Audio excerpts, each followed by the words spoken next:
इयत्ता 10वी मधील गणित भाग 2 यातील समरूपता हा टॉपिक आपण पाहत आहोत. पुढे काही उदाहरणे दिली आहेत. रिकाम्या चौकटी योग्य प्रकारे भरा. ही पहिली आकृती पाहून घ्या. तर यामध्ये area of triangle ABC divided by area of triangle APQ बरोबर किती हे काढायचे आहे. वरील आकृतीमध्ये BC हा ट्रायंगल ABC चा पाया तर PQ हा ट्रायंगल APQ चा पाया आहे. रेख AR हा लंब आहे म्हणून ट्रायंगल ABC व APQ या दोन्हींची उंची AR ही आहे. म्हणून area of triangle ABC divided by area of triangle APQ बरोबर BC into AR divided by PQ into AR. AR ला AR कॅन्सल आउट होईल म्हणून is equal to BC divided by PQ. आता दुसरे एक्झाम्पल पाहू. ही आकृती दिलेली आहे. तर area of triangle LMN divided by area of triangle DMN is equal to किती हे काढायचे आहे. वरील आकृतीमध्ये ट्रायंगल LMN चा पाया MN तर उंची LP आहे. तसेच ट्रायंगल DMN चा पाया MN व उंची DQ आहे.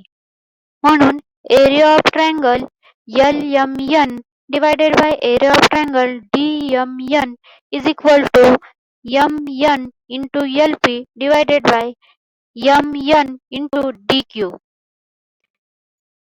MN ला MN cancel out होईल म्हणून is equal to LP divided by DQ.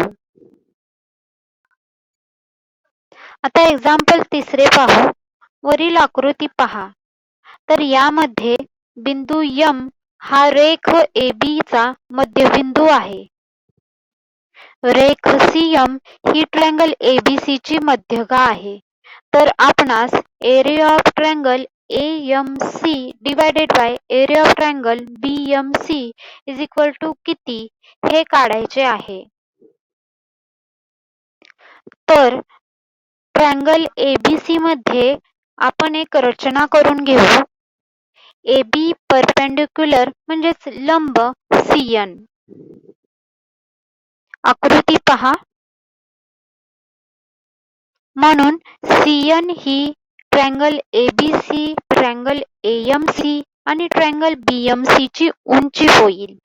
तर AM हा ट्रायंगल AMC चा पाया व MB हा ट्रायंगल BMC चा पाया आहे. वरती दिल्याप्रमाणे बिंदू M हा रेख AB चा मध्यबिंदू आहे. म्हणून AM is equal to MB is equal to X मानू. Equation number 1.